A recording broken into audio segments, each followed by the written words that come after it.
Bagi teman-teman yang belum follow Instagram saya, silakan di follow karena di Instagram saya sering melakukan tanya jawab untuk follower melalui video. Kemudian Instagram juga saya sering bagi ataupun upload foto video tentang kesehatan. Nah, untuk teman-teman yang belum follow, silakan follow karena di Instagram juga saya sering bagi-bagi rezeki untuk teman-teman semua.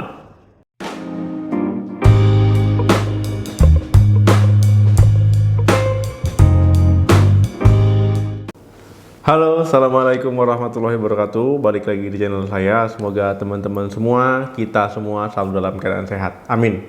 Nah, teman-teman, kalau ngomongin batu ginjal, ya batu yang berada di organ ginjal ya.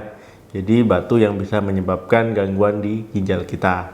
Nah, pada video kali ini kita akan membahas jenis-jenis batu ginjal dan juga penyebab batu ginjal.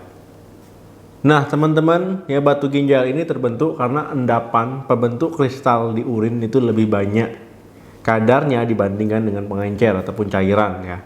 Nah, jadi kalau seandainya kandungan endapan itu lebih banyak, ini akan memungkinkan tumbuhnya ataupun adanya batu ginjal di organ ginjal teman-teman.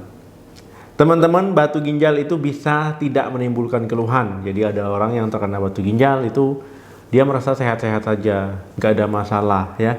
Nah, kecuali batu ginjalnya itu sudah besar, terlalu besar, ataupun batu ginjalnya itu menyumbat.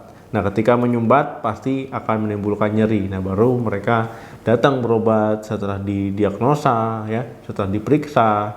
Oh, ini batu ginjal, Pak. Oh, ini batu ginjal, Bu. Nah, jadi barulah mengetahui itu batu ginjal. Batu ginjal yang pertama jenisnya adalah batu kalsium. Nah, jadi teman-teman, batu kalsium ini ya ini paling umum ataupun sering terjadi ya ketika orang penderita batu ginjal ini batunya batu kalsium. Nah, batu kalsium ini ketika kandungan kalsium oksalat di dalam urin itu banyak ya akhirnya terbentuk batu. Kalsium oksalat ini bisa teman-teman temui di makanan ataupun minuman ya. Nah, ketika kandungan kalsium oksalat itu tinggi kadarnya ya kemudian cairan pengencernya itu sedikit ya ataupun kekurangan cairan ya akhirnya terbentuklah batu kalsium. Nah, jadi bisa memungkinkan batu kalsium itu ada. Nah, makanan apa saja sih yang tinggi kandungan kalsium oksalat? Itu bayam, ya kacang almond, kemudian juga kacang tanah, kacang mente, kemudian juga ubi jalar, coklat, tomat, kentang, sereal, gandum, beet, ya dan masih banyak lagi. Nah, itu merupakan makanan yang umum yang sering kita temui, yang sering teman-teman temui yang mengandung kalsium oksalat. Nah, jadi makanan-makanan tadi itu mengandung kalsium oksalat, tetapi bukan berarti ya teman-teman ketika mengkonsumsi makanan tersebut, misalkan anggap saja teman-teman makan coklat ataupun teman-teman makan bayam, ya makan bayam satu porsi kemudian teman-teman langsung terkena batu, ya tidak seperti itu ya. Nah, memang banyak orang yang mengatakan jangan makan bayam banyak-banyak nanti timbul batu, nanti sakit ginjal. Ya, tapi tidak juga demikian ya, maksudnya itu ketika teman-teman mengkonsumsi makanan yang tinggi kalsium oksalat ya terlalu berlebihan, jumlahnya banyak, kemudian juga teman-teman jarang minum ataupun susah minum ya, nggak hobi minum, minumnya ketika haus. Nah, ini memang meningkatkan risiko teman-teman untuk terbentuknya batu kalsium. Nah, jadi memang penting mengkonsumsi sesuatu jangan berlebihan. Yang kedua, teman-teman juga harus banyak minum. Yang kedua, batu struvit. Nah, jadi batu struvit ini bisa juga ya teman-teman alami. Nah, batu struvit ini disebabkan oleh bakteri. Nah, jadi teman-teman yang hobi mengkonsumsi makanan mentah ataupun makanan setengah matang itu hati-hati, takutnya di makanan tersebut nanti masih ada bakterinya. Nah, kemudian bakteri pembentuk batu struvit ini ya bisa masuk ke tubuh itu melalui saluran kemih teman-teman yang akhirnya nanti sampai di ginjal, yang akhirnya nanti dia bisa memicu timbulnya pembentukan batu ya, kemudian juga memicu infeksi saluran kemih. Ya memang teman-teman harus hati-hati ya dengan cara menjaga kesehatan ataupun dengan menjaga kebersihan ya, kebersihan area penting. Yang ketiga, batu asam urat. Nah, jadi batu asam urat ini juga merupakan batu ginjal yang paling sering ya bisa dijumpai oleh laki-laki, wanita, tetapi yang paling sering ini kasusnya itu pada laki-laki. Kemudian terbentuknya batu asam urat ini itu karena kadar asam urat itu terlalu tinggi ataupun pH urin terlalu asam. Nah, jadi memang teman-teman ya tidak disarankan untuk mengkonsumsi makanan yang tinggi purin ya, karena dengan makanan tinggi purin ini teman-teman meningkatkan resiko untuk terbentuknya batu asam urat. Makanan tinggi purin apa saja, Dok? Nah, yang paling sering ya jeroan, misalkan hati, kemudian juga usus ya, otak ataupun jeroan yang lainnya, kemudian daging ya, daging sapi, daging babi, daging domba, kemudian juga misalkan teman-teman mengkonsumsi minuman beralkohol, ya ikan laut, ikan teri, kemudian juga ikan kembung, kerang. Nah, jadi memang ketika teman-teman mengkonsumsi makanan tinggi purin yang terus-menerus, ini meningkatkan risiko teman-teman untuk adanya batu asam urat. Nah, batu asam urat ini juga bisa terbentuk berbarengan dengan batu kalsium, jadi memang harus hati-hati. Nah, kemudian teman-teman harus hati-hati ya, ada orang yang lebih berisiko terkena batu asam urat ini ketika teman-teman ada riwayat asam urat ataupun di keluarga ada yang riwayat asam urat, kemudian obesitas, kemudian diabetes mellitus ya. Nah, jadi memang orang-orang seperti ini itu lebih berisiko. Nah, kalau teman-teman termasuk ya harus hati-hati. Yang keempat, batu sistin. Nah, jadi batu sistin ini ya terbentuk karena adanya sistinuria akibat asam amino yang menumpuk di urin. Nah, jadi terbentuklah batu sistin. Nah, teman-teman ya, batu sistin ini jarang terjadi ya, tapi bukan berarti tidak bisa terjadi. Nah, ini hanya terjadi ketika anggota keluarga itu memiliki riwayat sistinuria. Nah, kalau seandainya tidak ada, itu risiko terkenanya itu rendah. Nah, jadi itu tadi ya 4 jenis batu ginjal dan juga penyebab-penyebabnya.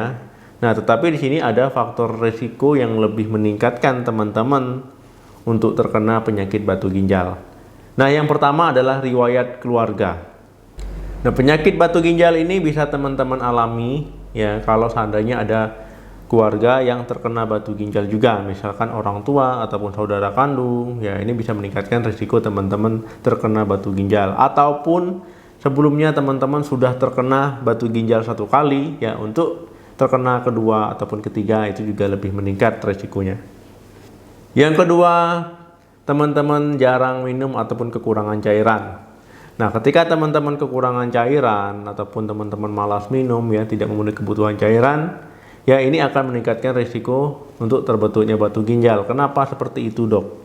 Nah, kalau teman-teman jarang minum, malas minum, ya urin yang dikeluarkan itu sedikit. Nah, zat-zat kimia itu bisa menumpuk ya, bisa menumpuk akhirnya terbentuk batu. Nah, kalau seandainya teman-teman banyak minum, ya memenuhi kebutuhan cairan hariannya, nah akhirnya teman-teman urinnya kan tidak pekat, buang air kecilnya jadi lancar. Nah, ini menurunkan risiko teman-teman untuk adanya batu ya. Jadi memang harus memenuhi kebutuhan air dengan minum 8 gelas sehari ataupun minimal 2 liter. Yang ketiga, pola makan dan minum tertentu. Nah, ketika teman-teman suka makan yang asin ya, banyak garam, ini meningkatkan risiko teman-teman terbentuknya batu. Nah, karena dengan teman-teman mengkonsumsi banyak garam ya, makan makanan asin ataupun minum minuman asin yang mungkin bisa jadi teman-teman suka ya, kalau minum juga harus asin. Nah, ini meningkatkan risiko teman-teman terbentuknya batu. Karena apa? Karena kalsium yang diolah nanti itu akan lebih banyak. Akhirnya ini bisa menumpuk dan akhirnya teman-teman kena batu ginjal. Kemudian teman-teman suka minum minuman bersoda. Nah, jadi orang yang cenderung suka minum minuman bersoda ini lebih berisiko terkena batu ginjal dibandingkan orang yang suka minum air putih. Kenapa? Karena dengan minum minuman bersoda ini akan membuat kerja ginjal menjadi lebih berat. Nah, jadi lebih baik memang air putih saja. Yang keempat, masalah pencernaan diare. Nah, ketika teman-teman sering diare karena suka makan pedas ya, ataupun karena ada kebiasaan yang tidak baik ya, sehingga teman-teman sering diare. Nah, ini juga meningkatkan risiko teman-teman terkena batu ginjal. Kenapa? Ya karena kalau seandainya diare kan itu cairan tubuh ikut keluar ya, urin jadi sedikit ya. Nah, bisa urinnya jadi pekat. Nah, kemudian karena teman-teman diare itu penyerapan kalsium oksalat di usus juga bisa meningkat. Nah, akhirnya terbentuk batu kalsium. Nah, jadi memang teman-teman harus menjaga kebersihan makanan ya, mengkonsumsi makanan yang wajar. Wajar kalau memang suka pedas ya, jangan berlebihan, nanti takutnya sering-sering diare.